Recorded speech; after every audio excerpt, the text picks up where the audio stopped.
Encore un influenceur qui n'y connaît rien à la montagne et qui y va quand même. Pour qui est-ce qu'il se prend ce petit genou? C'est exactement le genre de remarque qu'on a beaucoup entendu ces derniers jours dans le monde de la randonnée, de la montagne, du monde alpin. Et évidemment, dans cette courte vidéo, les amis, on va parler d'Inoxtag, ce youtubeur français qui a gravi avec succès le mont de l'Everest. Alors bonjour les amis, bonjour et bienvenue sur cette nouvelle vidéo. On est dans les studios de tournage LBR pour aujourd'hui.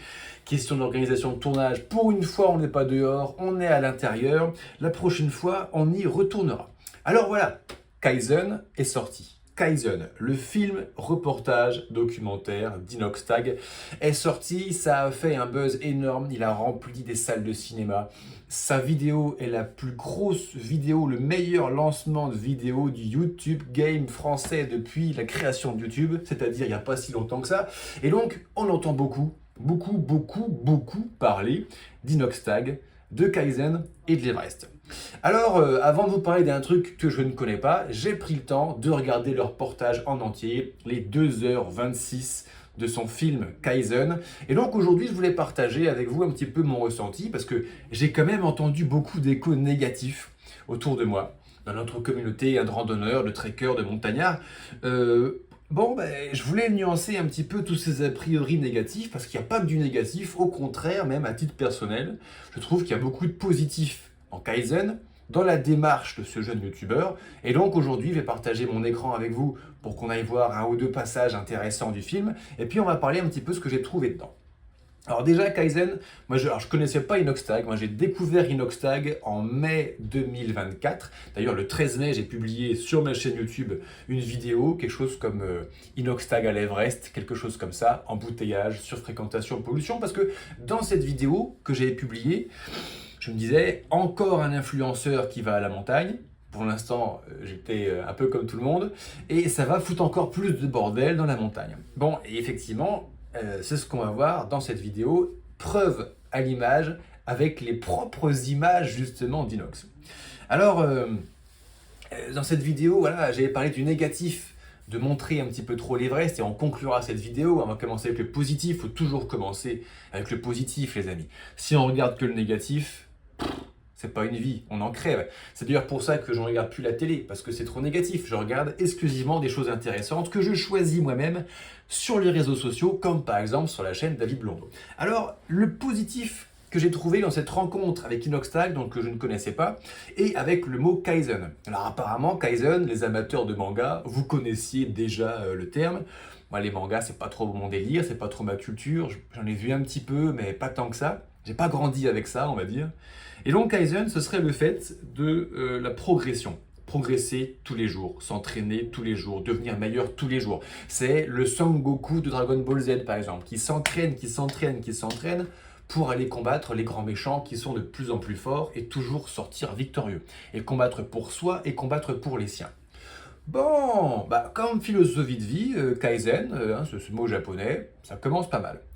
Ce que j'ai trouvé super dans ce reportage d'Inoxtag, c'est qu'il met à l'image, et il a très très bien mis, enfin lui et son équipe, l'ARIA, ils ont fait un travail, un super montage en tant que créateur de contenu. Il y a certaines scènes, certains passages du film qui sont juste dignes du cinéma. D'ailleurs, c'est passé au cinéma, c'est aussi pour ça.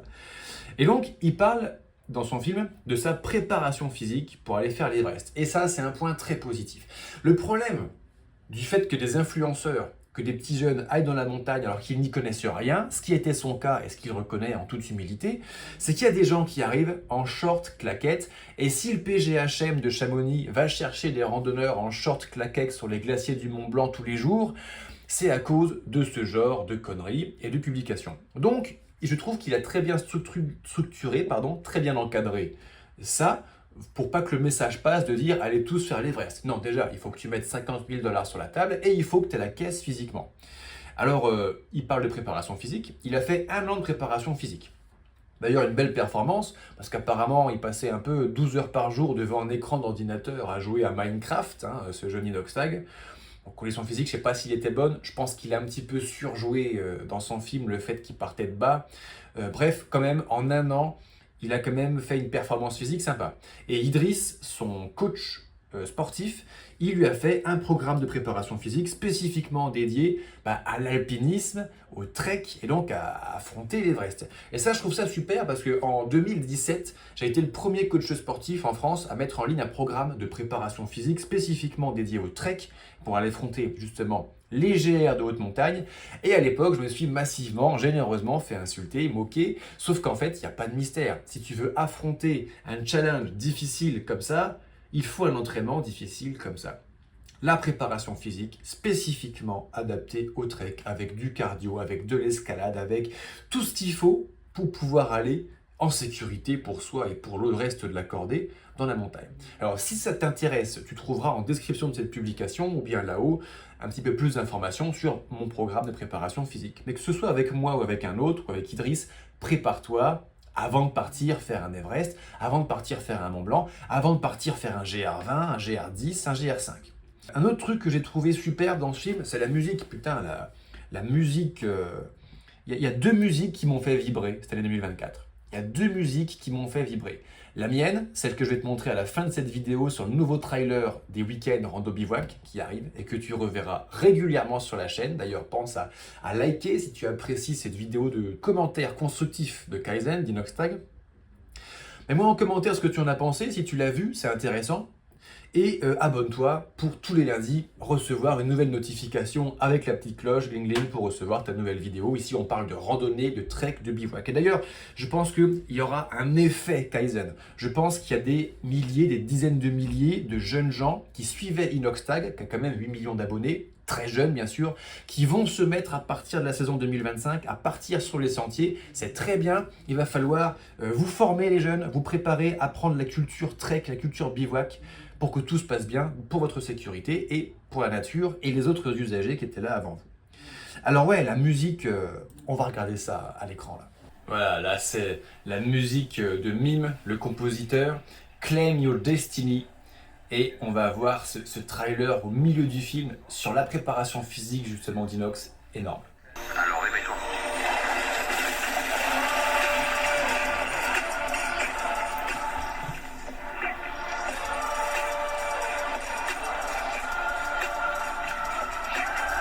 Bref, on va pas regarder tout le film, mais ça, franchement, c'est mon passage préféré.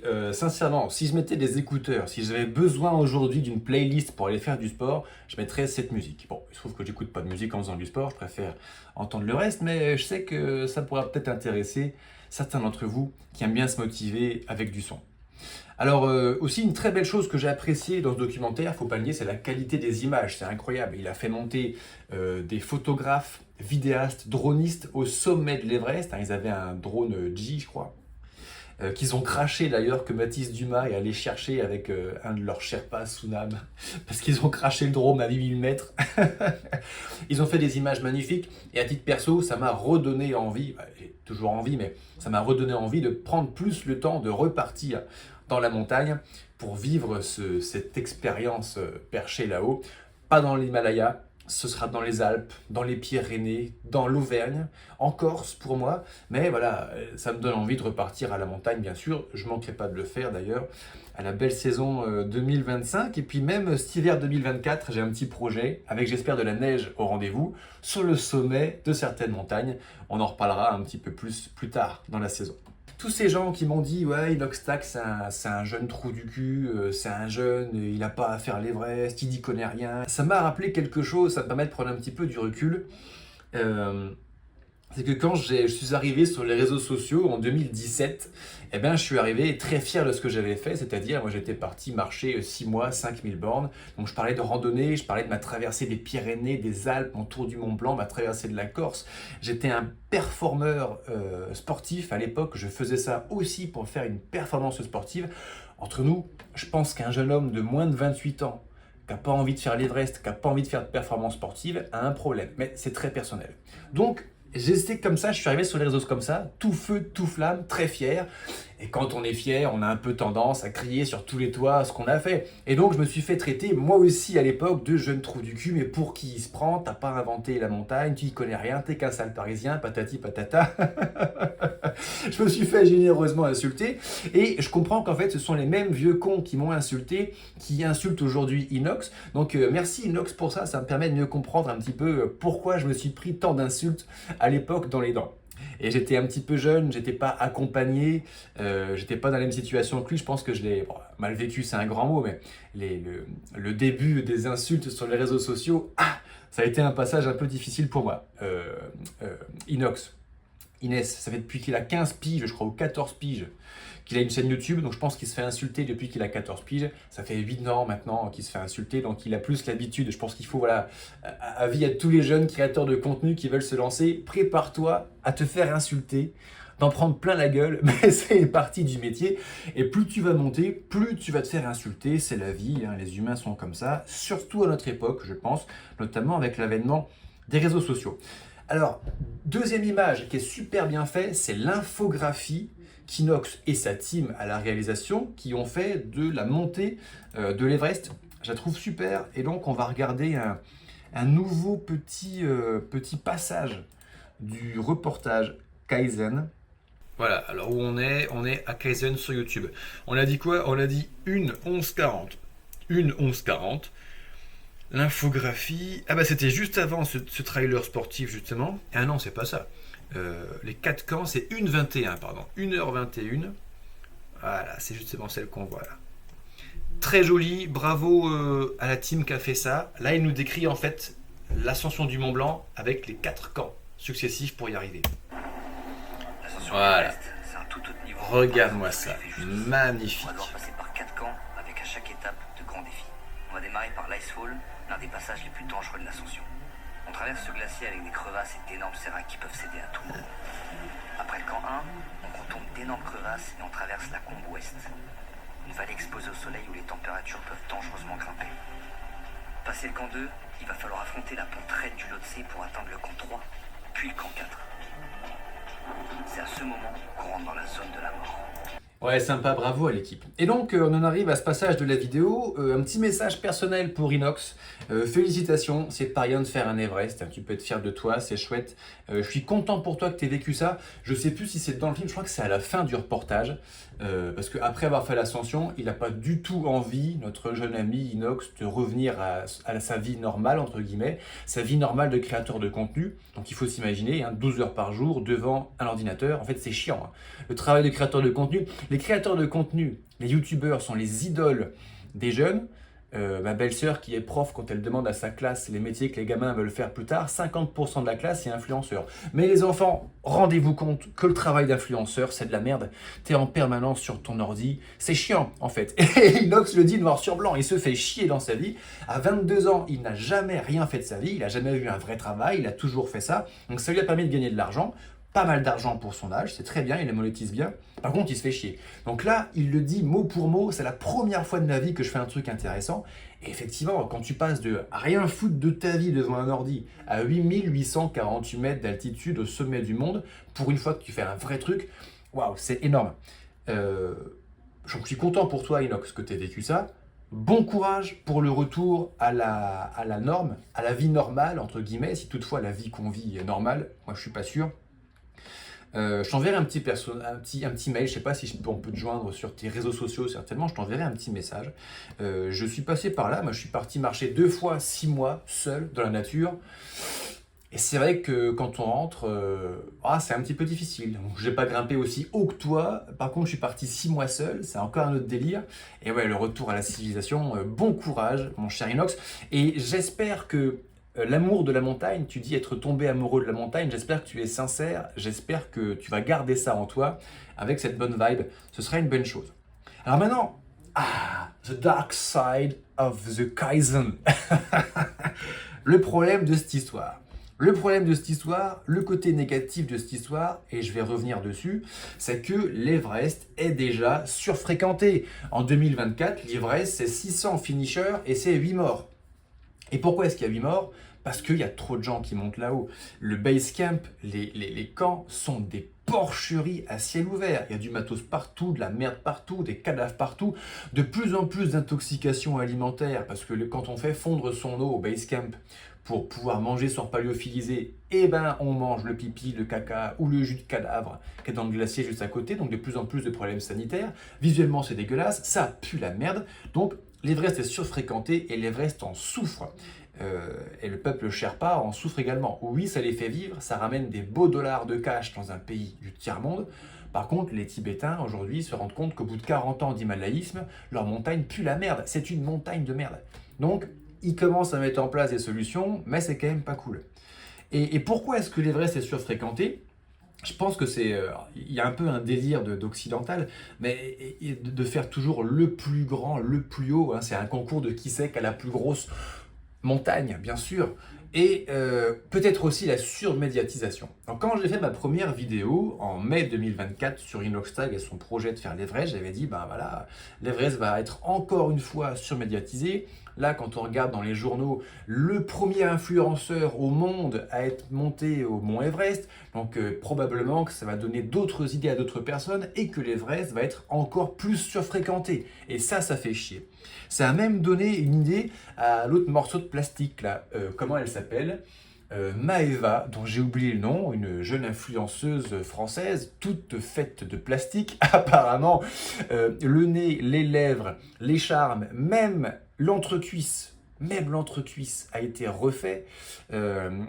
S'il y a des jeunes filles qui me regardent, j'en doute, hein, parce qu'on me traite beaucoup de vieux cons sur YouTube, donc j'en doute, mais quand je pense à toutes ces jeunes filles occidentales, ces jeunes adolescentes qui complexent face à des influenceuses qui dépensent des centaines de milliers, des millions d'euros, de dollars pour se refaire le corps en plastique et se le défaire après, comme l'autre connasse de Kim Kardashian, moi, j'ai mal pour vous. Arrêtez de complexer. Dieu vous a fait comme vous êtes très bien comme vous faites. C'est pas la peine de vous botoxer les lèvres, les seins, les fesses ou je sais pas quoi, les filles. Vous êtes très bien comme ça. Bref, ça va donner envie à d'autres influenceurs, d'autres influenceuses qui sont peut-être encore moins dans le délire montagne qu'Inoxtag, quoique apparemment il s'est converti à travers cette année de montagne. Donc qui est-ce qu'on va voir débouler au sommet de l'Everest ? Encore plus de gens, encore plus jeunes, encore plus en tongs et en claquettes, avec encore moins l'esprit montagne. C'est un risque et moi c'est ce qui me saoule un petit peu. Aujourd'hui, je vois déjà l'état, sans parler de l'Himalaya, du base camp de l'Himalaya, quand je vois le GR20, la traversée de la Corse, qui est le premier GR français, à avoir mis en place des quotas obligatoires. Hein, par cette histoire de réservation depuis 2023.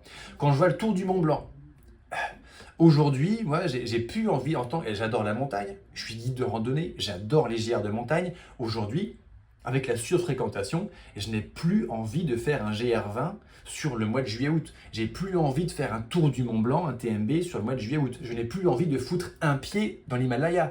Quand j'avais l'âge d'Inox, 22-23 ans, c'était mon rêve. À 26 ans, j'ai failli faire dédier ma vie à l'exploration, devenir explorateur professionnel. J'ai été à deux doigts d'être coopté à la Société des explorateurs français, donc j'avais cette porte qui s'ouvrait devant moi. Mais je me suis dit non, pourquoi faire ? Je vais monter sur des montagnes, je vais aller au pôle Nord, je vais aller au pôle Sud, on est en train de tout saloper, les humains. Donc, moi, on va dire, ce que j'apporte, et je trouve la valeur ajoutée que j'apporte à notre monde, à ma petite échelle, c'est-à-dire pas grand-chose, c'est d'emmener mes groupes en tant que guide de randonnée. En France, par exemple, dans la diagonale du vide, là où il n'y a personne. Et la diagonale du vide est très très très sous-cotée, bah tiens, on en reparlera un petit peu à la fin de cette vidéo.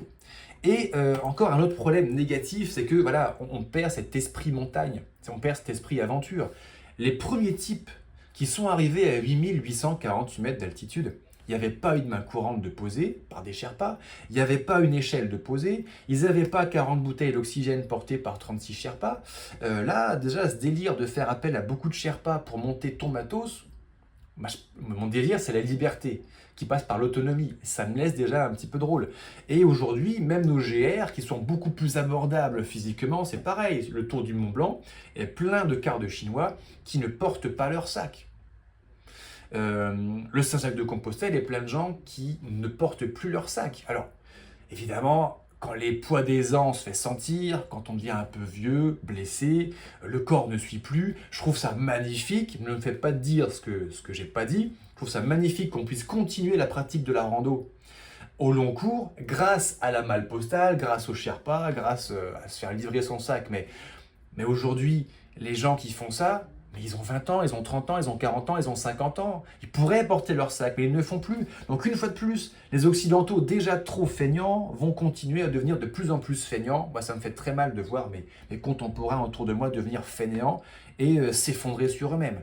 Donc on perd encore l'esprit montagne, on perd encore l'esprit aventure avec cette histoire. Bon, en plus, on parle de surfréquentation. On va regarder les images d'Inox. Alors attends, parce que quand il était là-haut, à l'embouteillage d'Hilary, la passe d'Hilary là-haut.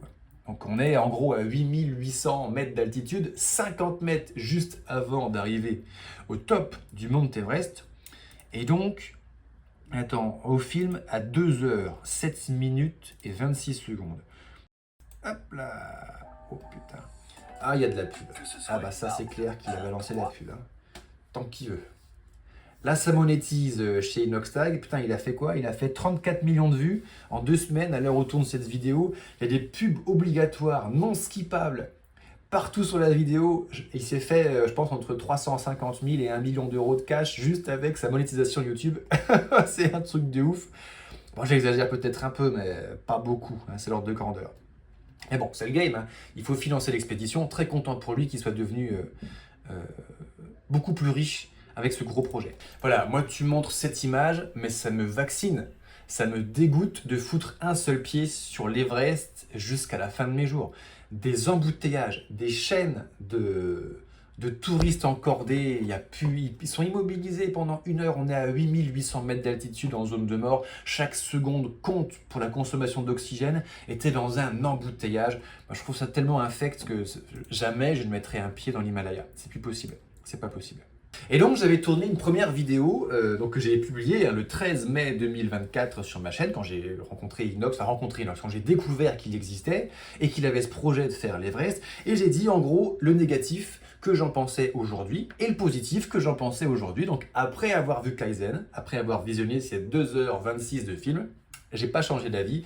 Le côté positif se confirme. C'est très bien qu'un jeune homme de 22 ans ait envie de grimper sur l'Everest, ait envie de se surpasser alors qu'il foutait rien assis devant son ordi depuis le début de sa vie.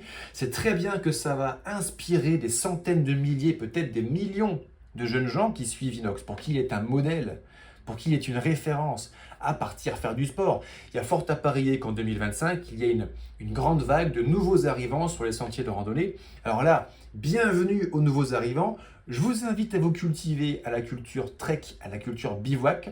Je vous invite d'ailleurs à regarder ma vidéo « Les 10 commandements du bivouac » qui sera en description ou là-haut pour bien se comporter sur les sentiers. Parce que parfois, les nouveaux arrivants qui arrivent avec leur bouse qui crache 120 décibels, la musique de merde, ça peut fâcher les anciens et pas que les vieux cons.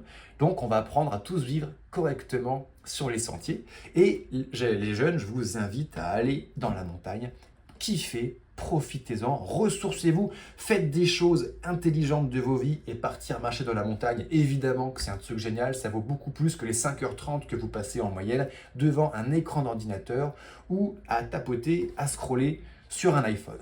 Donc je redis ça, je sais que je vais me refaire traiter de vieux con, c'est très amusant d'ailleurs, parce que quand j'ai publié la vidéo en mai, il y avait, j'imagine, des followers d'Inoxtag qui étaient tombés sur ma vidéo et qui m'avaient traité de vieux con. Il y en a même un qui m'avait dit, qu'est-ce qu'il m'avait dit le gamin? Une expression de jeune là, ok boomer.